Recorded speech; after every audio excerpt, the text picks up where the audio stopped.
오늘 우리에게 주시는 하나님의 말씀은 출애굽기 28장 1절부터 5절까지의 말씀입니다.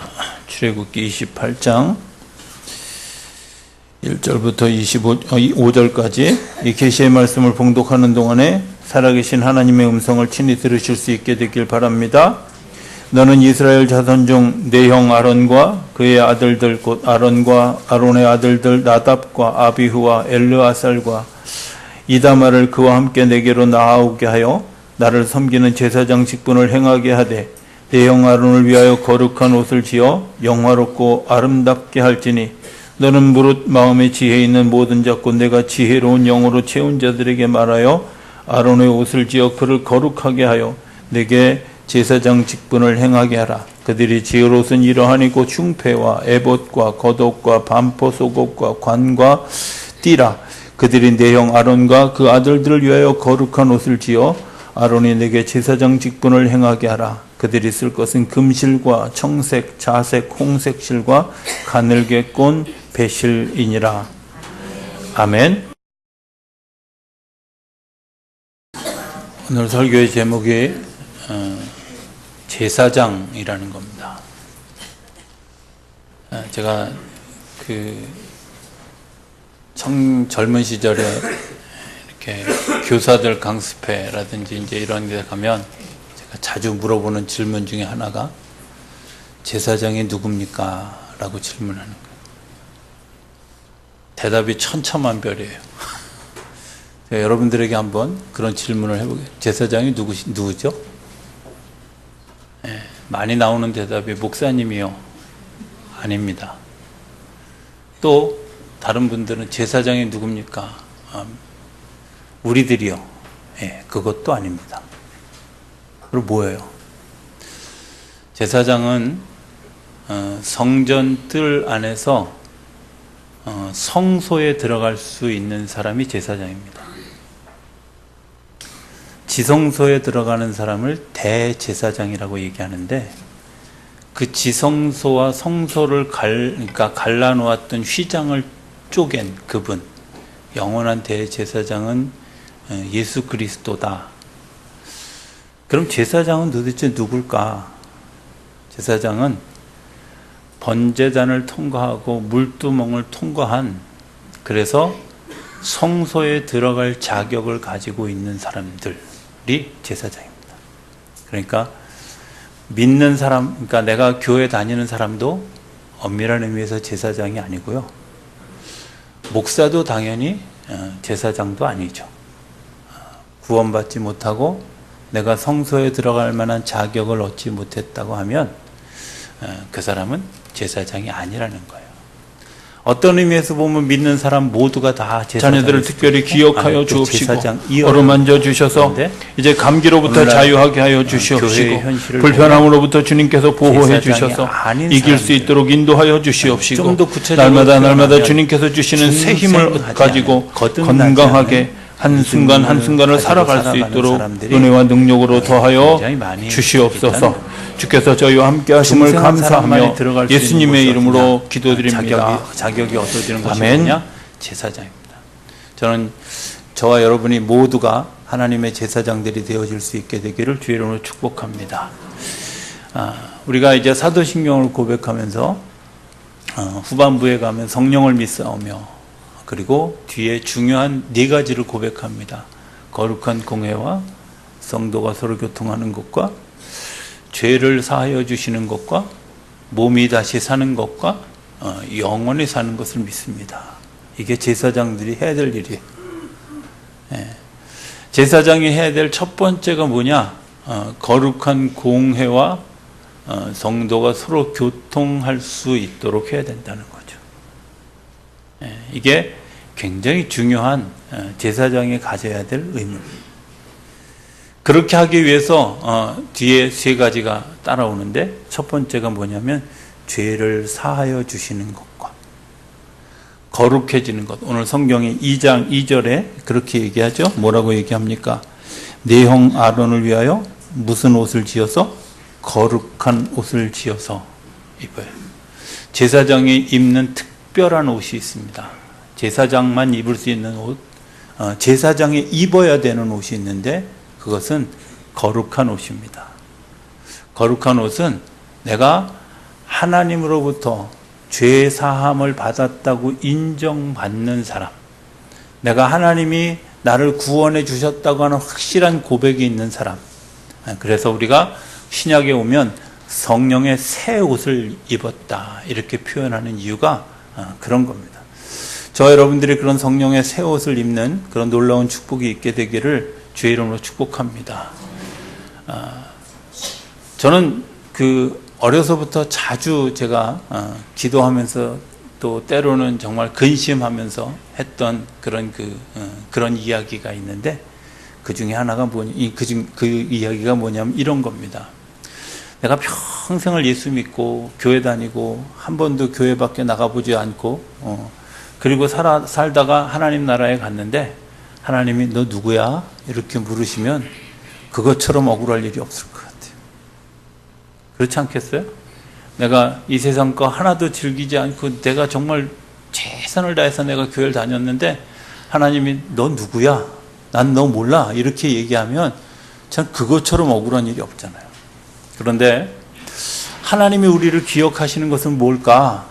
성령의 새 옷을 주님께서 나의 죄를 사해 주셨다고 하는 사실을 인정하고 내가 주님과 더불어서 소통하는 자리에 설 수 있는 것, 그게 내가 중생한 사람이 가지고 있는 굉장히 중요한, 중생한 사람이 가지고 있는 특징이 있어요. 이사야도 그렇고 예레미야도 그렇고 계속 얘기하는데 하나님 뭐라고 얘기하시냐면 너희가 말해도 듣지 못하고 너희가 보아도 보지 못하고 너희가 경험했는데도 알지 못한다. 이게 뭐냐면 내가 깨어있지 않은 거죠. 여러분들 갓난아이들이 태어났습니다. 태어났는데 걔들이 귀가 있잖아요. 그런데 귀가 있는데 뭐예요? 못 들어요. 분별을 못 해요. 그죠? 한참 시간이 지나고 난 다음에 여러 가지 학습과 그 다음에 훈련을 통해서 저 엄마라는 단어 혹은 아빠라는 단어 이런 것들을 알게 되는 거지, 그 아이들이 귀가 있다고 듣는 게 아니라는 거예요. 영적으로 깨어있지 못하면 아무리 좋은 얘기를 해주고 아무리 귀한 얘기를 해주고 아무리 귀한 복음을 들려주어도 듣지 못한다는 거죠. 왜 성소에 들어가는 제사장들이 성소에 들어가느냐? 거기에는 진설병과 기도해야 될 분향단이 있는데 여러분들 거기에 그렇게 들어가지 못하게 한 이유는 뭐냐면 내가 먹어도 진설병을 먹어도 말씀을 들어도 내가 깨닫지 못하는 거예요. 내가 기도하는 그 기도의 향단을 받는데도 내가 그거 기도해야 된다는 걸 깨닫지 못하는 거예요. 어쩌면 제가 아까 좀 심하게 얘기한 중생하지 않은 사람들이 참 많이 있다라는 이야기는 그런 겁니다. 교회 안에 들어와서 예배합니다. 예배하는데 중요한 예배를 드리는데도 불구하고 생명의 말씀을 전하는데 생명의 말씀을 들으려고도 하지 않고 들었는데 깨닫지도 못하고 깨달았는데 내가 삶으로 옮겨가지도 못하는 일들이 오늘날 너무나 많이 우리들의 삶 가운데 있다는 겁니다. 그래서 이사야에게 하나님 뭐라고 얘기하시냐? 너희가 귀가 있어도 듣지 못하고 네가 보아도 보지 못하는 일들이 너희 안에 일어난다는 거죠. 오늘 우리가 말씀을 들었는데 그 말씀이 우리 안에서 우리의 삶을 바뀌는 그런 일들로 계속해서 우리의 삶에 다가오고 있습니까? 여러분들 중생하신 분들입니다. 그런데 도대체 무슨 말씀인지 모르겠고 성경을 읽어도 이해가 안 가고 말씀을 들어도 이해가 안 가고 여러분들 그렇다면 다시 한번 하나님 앞에 내가 신 앞에 단독자로 서는 경험이 있어야 되는 줄로 믿습니다. 말씀이 여러분들 안에 들려질 때 그 말씀이 능력이 되어지고 그 말씀이 내가 삶을 살아가는 힘이 되어지고 이런 일들이 우리 안에 일어날 때 하나님의 역사가 우리 안에 일어나는 줄로 믿습니다. 그것을 위해서 주님께서 우리에게 우리의 죄를 사하여 주시는 거룩한 자리에서 그래서 소통하게 하는 거죠. 오늘 아침에 새벽 예배 끝나고 엘리베이터를 불렀는데 엘리베이터가 딱 지하 1층에 딱 오더니 문이 안 열리는 거예요. 끔찍해지잖아. 16층인데. 근데 문득 그런 생각이 들었어요. 야, 엘리베이터가 고장나면 여러 고생시키겠구나. 예수 믿는 사람이 고장나면 여러 고생시키겠구나. 내 삶이 고장나면 굉장히 여러 사람 고생시키겠구나. 이런 생각이. 여러분들, 소통이 되지 않는 삶의 자리에서 고통이 뭘까요? 사람이 병들면 제일 먼저 하는 일이 뭐냐면 도망갑니다. 피하죠. 그래서 아이들이 가장 잘 쓰는 방법이 뭐예요? 방문 걸어 잠그는 거죠. 나 더 이상 얘기 안 해. 이겁니다. 여러분들, 그게 정상이 아니라 병든 겁니다. 조금 더 나아가는 약간 활달한 아이들은 어떻게 하냐면 자기가 당하고 있는 상황들을 왜곡시킵니다. 그래서 거짓 보도를 하고 잘못된 판단을 하고 잘못된 행동들을 하죠. 병든 겁니다. 치료의 대상입니다. 근데 많은 사람들이 그게 치료의 대상이라고 생각하지 않아요. 내가 회복해야 될 일이라고 생각하는, 그것 때문에 내가 절박하게 기도하지 않아요. 켈러라고 하는 사람이 쓴 일과 영성이라는 책 가운데 보면 이런 이야기가 있습니다. 우리 사회가 특별히 서구 사회가 개인주의적인 성향이 굉장히 강해졌죠. 그래서 자기 중심으로 살아갑니다. 그런데 자기 중심으로 살아가는 그곳에는 구원이 없어요. 왜? 하나님의 나라는 공동체이기 때문에 이 공동체에 어울리지 않는 삶을 살아갈 수가 없는 거죠. 그런데 그 개인주의가, 이기주의가 결코 죄라고 하는 사실을 인지하지 못하고 살아간다는 거예요. 그것을 발견하기 위해서 하나님이 우리에게 주신 선물이 있는데 그게 뭐냐면 일이라는 거죠. 일. 그래서 아담이 에덴 동산으로부터 쫓겨났을 때 그 에덴 동산에서 나오면서 그에게 하나님이 명령해 주셨던 것이 뭐예요? 내가 땀을 흘려야 무엇을 얻을 수 있고 내가 고통을 받아야 아이를 낳을 수 있다고 하는 그러한 이야기를, 그러한 명령들을 하신 거죠. 오늘 우리가 이 일을 하는 것을 통해서 공동체의 도움을 받고 이 일을 하는 것을 통해서 내가 사회를 배우고 이 일을 하는 것을 통해서 하나님과 더불어 연합해서 살아가는 방법들을 배워야 하는데 오늘날 사회는 그 일조차도 사명이나 소명으로 생각하지 않고 내가 무엇을 먹고 살기 위한 도구로만 사용되어지고 있어서 이것 때문에 우리 사회가 더 각박해지고 개인주의적이고 그리고 삶의 부익부 빈익빈 현상이 생기고 이런 일들이 일어난다는 거예요. 저는 동의합니다. 그 말에. 그렇죠? 예. 그렇다면 여러분들 어쩌면 우리가 이기적으로 살아가는 거, 개인주의적으로 살아가는 거 병리 현상이다. 이렇게 이해해도 된다고 저는 생각합니다. 제사장은 그런 그 병리 현상을 가지고 있는 그 삶의 자리에서 어떻게 하면 그들을 치료하고 회복해 갈 수 있을까를 고민하는 사람들, 그게 제사장들입니다. 그래서 거룩한 옷을 입히고 난 다음에 그 뒤에 어떤 일들을 하게 되냐면 영화롭고 아름답게 해야 된다. 예? 내가 하나님으로부터 구원받았습니다. 내가 죄사함을 받았습니다. 하나님의 거룩한 옷을 입었습니다.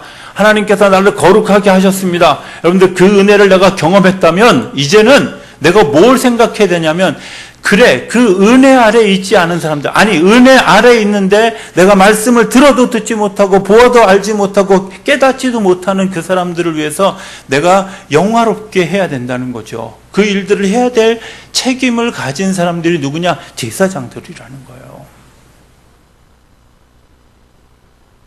제사장들의 옷에, 여기 오늘 28장 뒤쪽에 보면 이런 거 나옵니다. 제사장의 옷에 흉패를 붙이고 그리고 보석을 12개를 달아요.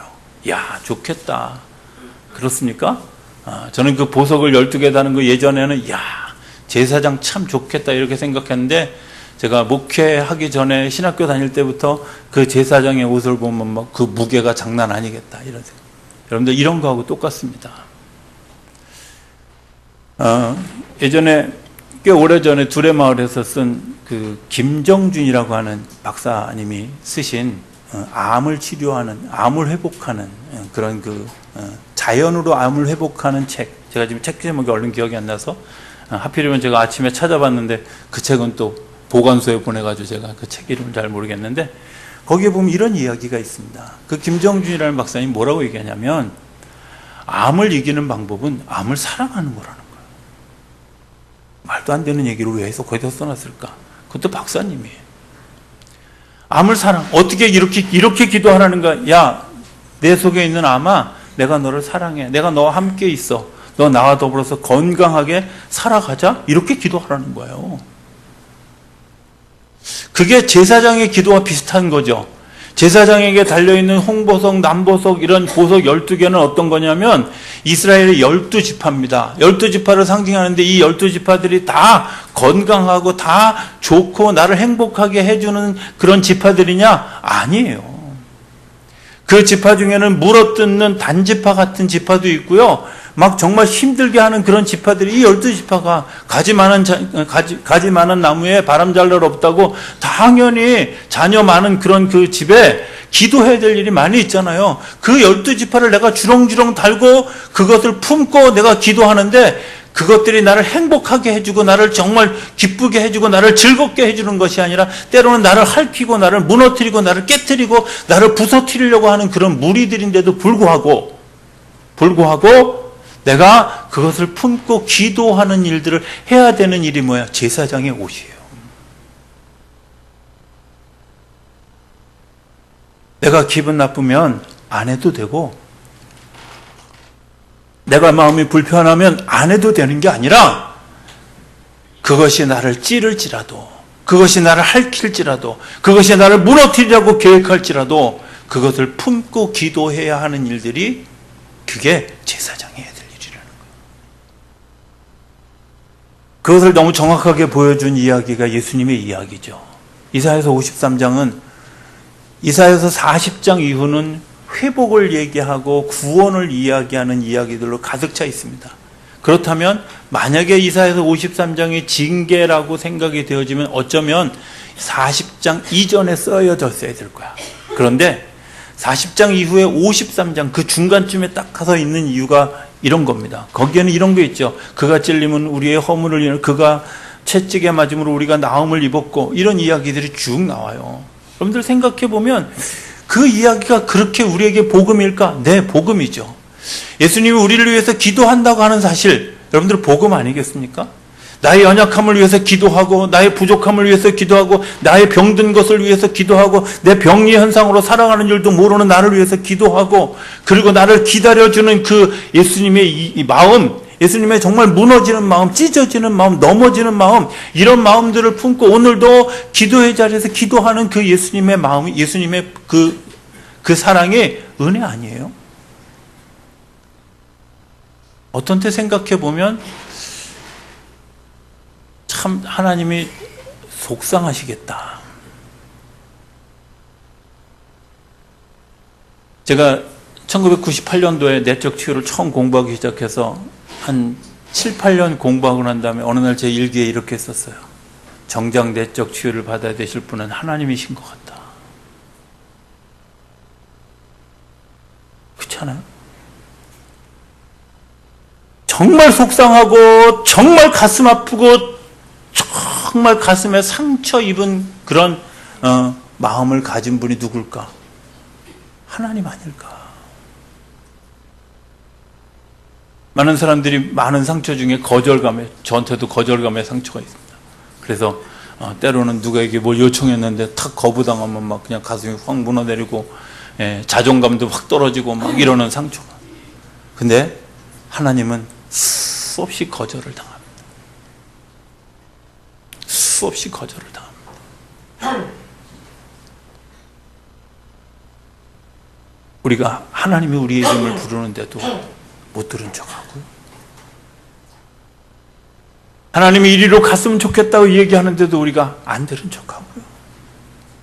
내 마음대로, 내 생각대로, 내 판단대로. 그리고 가면 괜찮은데 무너지고 주저앉고 무릎 깨지고 나면 그때 와서 하나님 하고 부르는. 거기 정도에서 끝나는 게 아니라 무릎 깨지고 막 그렇게 힘들었을 때 하나님하고 불러놓고는 바로 또 뭐라 그러냐면 왜 빨리 치료해 주시지 않느냐고. 왜 빨리 나를 회복시켜 주지 않느냐고 원망하는 그런 일들. 하나님이 정말 많은 상처를 받은 분. 저는 어느 날 예수님이 보좌 우편에서 기도하신다고 하는 그런 이야기를 묵상하면서 정말 주님의 사랑이 놀랍다, 이런 느낌을.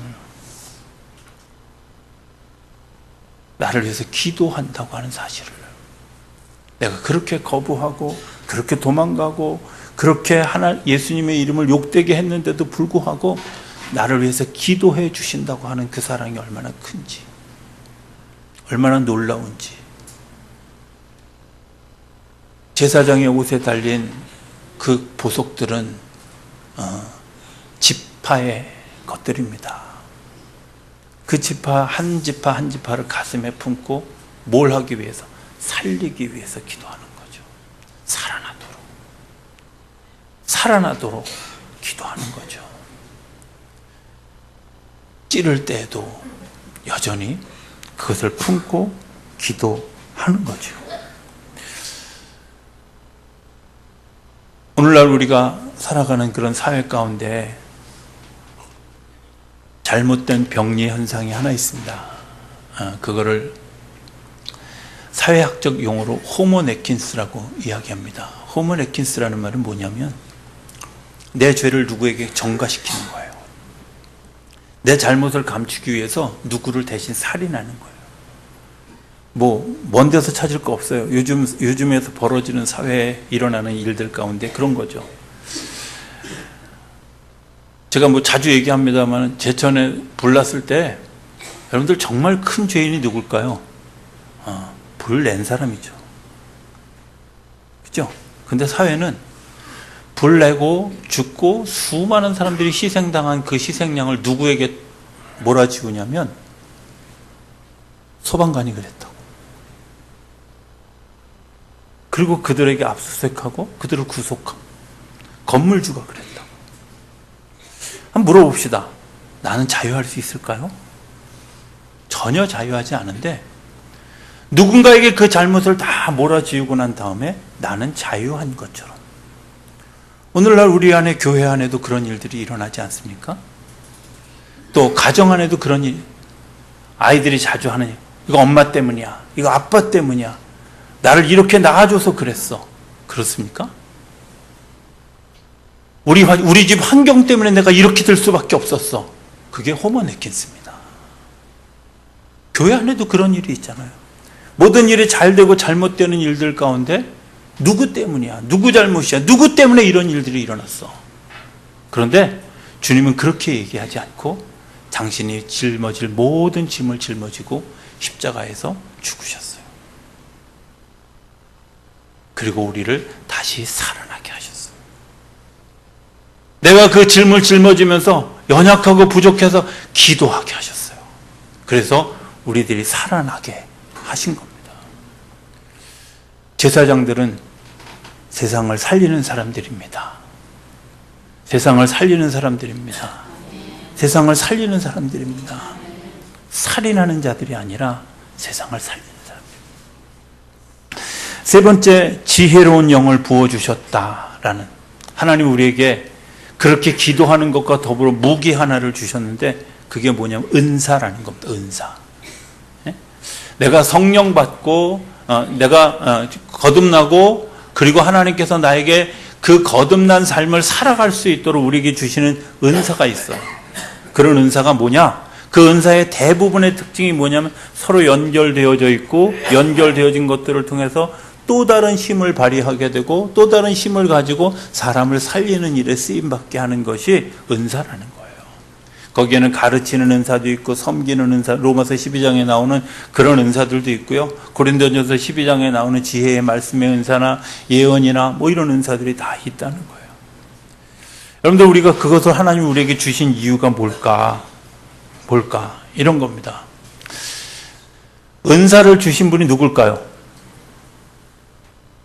질문한 겁니다. 은사를 주신 분이 누굴까요? 예. 은사를 주신 분이 옆집 아저씨가 준 겁니까? 아니잖아요. 중요한 건 은사라는 말은 선물이라는 의미인데 선물은 누군가 나에게 준 겁니다. 은사는 하나님이 나에게 주신 겁니다. 그렇죠? 근데 사람들은 그 하나님이 나에게 주신 그 하나님을 인정하지 않으려고 하죠. 그리고 거부하려고 합니다. 오늘날 교회 안에서 일어나는 많은, 그리고 사회 안에서 일어나는 가장 많은 문제, 특별히 한국 사회에서 일어나는 전 문제 가운데 가장 많은 문제가 뭐라고 생각하냐면, 그 주시는 일을 인정하지 않으려고, 권위를 인정하지 않으려고 하는 그런 일들이 우리 안에 있다. 권위주의는 당연히 배격이 되어야 하지만, 권위가 무너지면 사실은 아무런 의미가 없습니다. 경찰의 권위가 무너진다. 검찰의 권위가 무너진다. 지도자의 권위가 무너진다. 이런 일들이 얼마나 어리석은 일들을, 제가 금요일 날 잠깐 얘기를 드렸습니다마는 성경에 보면 아주 중요한 순간순간마다 이런 단어가 나옵니다. 가운데에 사람을 두고. 가운데. 성지순례 가보신 분들은 다 알지만 대부분의 경기장이나 극장이나 가르치는 곳의 특징은 뭐냐면 이렇게 타원형으로 되어 있어서 가르치는 자가 무대에 서게 되어 있습니다. 공연하는 자가 무대에 서게 되어 있습니다. 그래서 공연하고 가르치는 자의 뒷모습을 사람이 보지 않아요. 거기가 카리스마예요. 서 있는 자리야. 여러분들 이 카리스마가 앞으로 전달되어져서 이거 가르친다고 얘기도 하고 이것 때문에 섬기기도 하고 이것 때문에 내가 사람들에게 보여지기도 하는 거죠.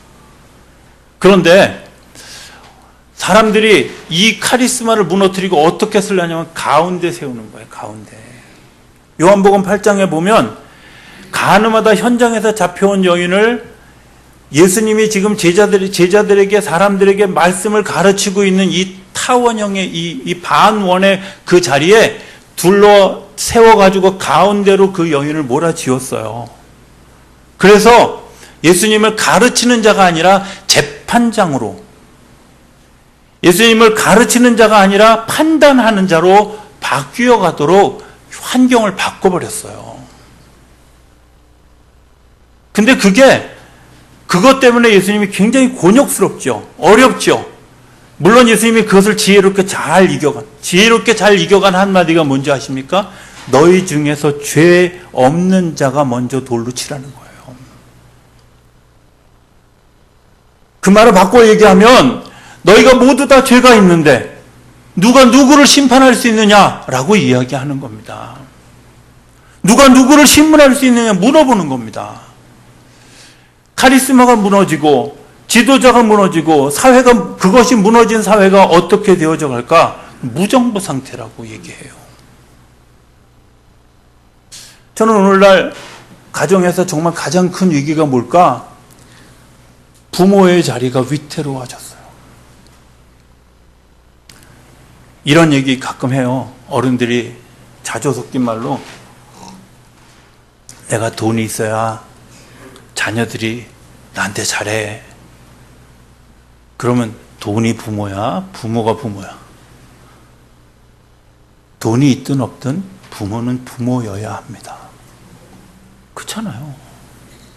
건강하든 건강하지 않든 부모는 부모여야 합니다. 근데 오늘날 우리 사회가 그 카리스마가 무너졌어요. 그 권위가 무너졌어요. 저는 뭐 누가 잘한다 못한다 이 얘기를 떠나서 저는 우리 사회가 정말 비극을 겪는 대통령마다 국가에서 지원을 학교를 안 가시는 분들이 별로 없을 정도로 왜 그렇게 학교를 보내기를 좋아하는지 생각해 보면 그게 스스로 지도자들의 자기 권위를 무너뜨리는 일들을 하고 있는 거예요.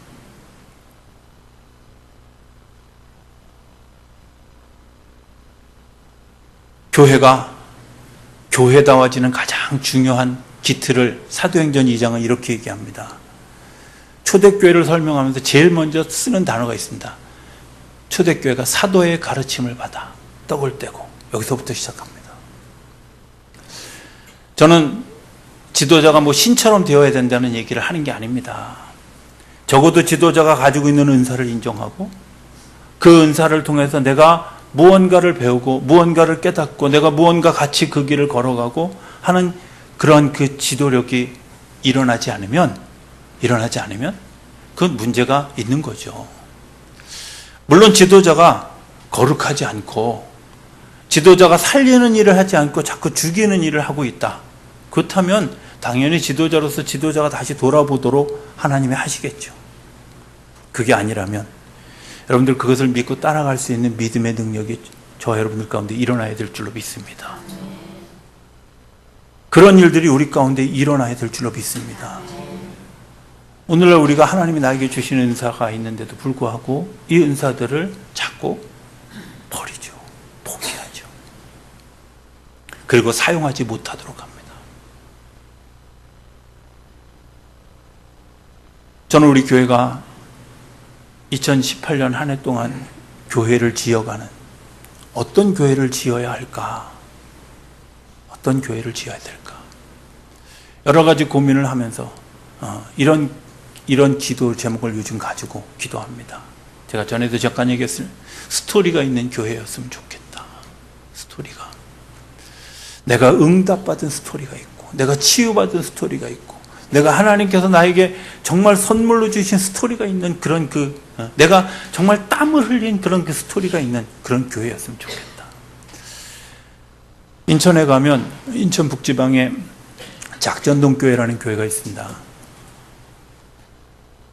제가 그곳에 가서 몇 번 예배를 드렸는데 어느 날 지금 아마 은퇴하셨을 것 같은데 김희중 목사님이 그런 얘기 하셨어요. 제가 그때 그게 가슴에 오래 남았던. 이 강단이 돌로 돼 있어요. 돌을 이렇게 다 연결해 놨는데 그 돌에다가 성도들의 이름을 다 쓴 거예요. 돌에다가 왜 썼는지 몰라요. 뭘 헌금해서 사다 놓은 건지 어떤지 잘 모르겠어. 다 써놨어. 그게 연합되어져서 작은 강단이 세워진 거야. 근데 그 중에 많은 분들이 뭐라고 얘기하냐면 자기가 교회를 떠나지 못하는 이유가 내 이름이 거기 있어. 대부분의 교인들이 제일 와서 뭐냐면 내 이름 안전한가 여기서부터 본대. 그 돌이 어딜 가겠어요? 저는 그 말을 이렇게 이해했어요. 아, 이게 스토리구나. 내가 그 교회에 흘린 땀, 내가 그 교회를 향해서 내가 가졌던 눈물, 내가 정말 쏟았던 정성, 그 귀한 일들이 그 안에 있으면 여러분들 그것이 내 공동체가 되고 우리 공동체가 되는 겁니다. 그러나 나하고 상관없어. 나하고 뭐 별 의미가 없는데. 여러분들 가장 의미가 없는 사람이 누군지 아세요? 저예요, 저. 은퇴해서 떠나든 아니면 뭐 어떤 이유로 돼서 떠나든 가장 먼저 떠날 사람은 접니다. 그렇지 않겠어요? 근데 요즘은 거꾸로 돼요. 성도님들이 오히려 땀과 눈물과 뭐 이런 것들이 헌신이 들어가지 않아요. 저와 여러분들의 교회인 줄로 믿습니다. 여러분들의 눈물과 여러분들의 땀과 여러분들의 그 헌신이, 여러분들의 기도가 스토리를 만들어가는 거죠. 제사장 이야기를 생각하면서 그런 생각을, 내가 거룩한 옷을 입고 거룩한 옷을 입혀주신 그 하나님과 소통하는 내가 내 이웃과 더불어 소통하는 일들이 일어났으면 좋겠다. 두 번째는 내가 그 소통해야 될 사람들을 품에 안고 기도하는데 그들이 나를 찌를지라도, 그들이 나를 핥힐지라도, 그들이 나를 넘어뜨릴지라도 내가 살리는 일을 쉬지 말아야 할 것이다. 그리고 내가 가진 은사들을 그 일들을 위해서 사용해야 될 것이다. 그것이 오늘 말씀을 드리고자 하는 중요한 포인트들입니다. 여러분들 안에 이런 능력이 일어나는, 그리고 이런 은혜가 더해지는 이번 한 주간이 되어질 수 있게 되기를 기대합니다. 그리고 그것 때문에 하나님이 주시는 그런 그 놀라운 제사장이 누리는, 오늘 성가대가 찬양한 것처럼 야베스가 누리는 그런 복을 누리는 저 여러분의 삶이 되어질 수 있게 되기를 주의 이름으로 축복합니다.